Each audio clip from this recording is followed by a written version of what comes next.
తదుపరి రాశి కర్కాటక రాశి. ఈ రాశి వారికి పాత విభేదాలు, అది ఏ రంగంలో ఉన్న వాళ్ళకైనా, కుటుంబంలో కానీ మీరు పనిచేసే రంగంలో కానీ ఏవైనా విభేదాలు కానీ డిస్ప్యూట్స్ కానీ ఉంటే అవి ఈ రోజుతో తొలగిపోయి తగ్గిపోయి సానుకూలమైన ఫలితాలు పొందుతారు.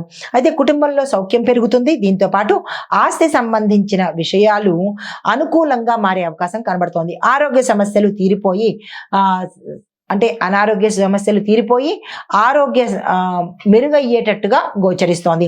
అదే మీకు చెప్పదగిన పరిహారము, శివాలయంలో పాలు తేనెతో మీ పేరిట అభిషేకం చేయించుకున్నట్టయితే కనుక మంచి ఫలితాలు పొందుతారు.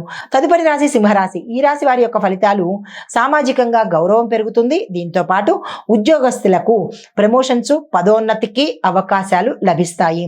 స్నేహితుల బంధువుల యొక్క సహాయ సహకారాలు సమయానికి అందుబాటులోకి వస్తాయి. ధనలాభాలు ఆశించినంత మేరకు కన్నా ఎక్కువగా వచ్చే అవకాశం కనబడుతోంది. పెట్టుబడులకు ఇది మంచి సమయము. మీకు చెప్పదగిన పరిహారము, ఈ రోజు ఉదయమే ఆదిత్య హృదయాన్ని పఠించడం కానీ వినడం కానీ చేసినట్టయితే కనుక మంచి ఫలితాలు పొందుతారు.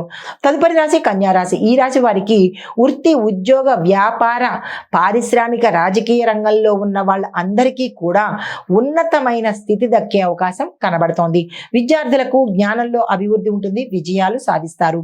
కుటుంబంలో సభ్యుల నుంచి అంటే కుటుంబ సభ్యుల దగ్గర నుంచి సమయానికి సహాయ సహకారాలు, సలహాలు వచ్చే అవకాశం కనబడుతోంది.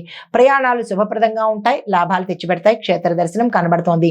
ఆరోగ్యపరంగా చూసినట్టయితే కనుక ఎటువంటి అనారోగ్య సూచనలు ఈ రోజు కనిపించడం లేదు. మీకు చెప్పదగిన పరిహారము, నందీశ్వరుడికి వడపప్పు బెల్లాన్ని అంటే శివాలయంలో నందీశ్వరుడికి వడపప్పుని బెల్లాన్ని కనుక నివేదన చేసినట్టయితే కనుక మంచి ఫలితాలు వచ్చే అవకాశం ఉంది.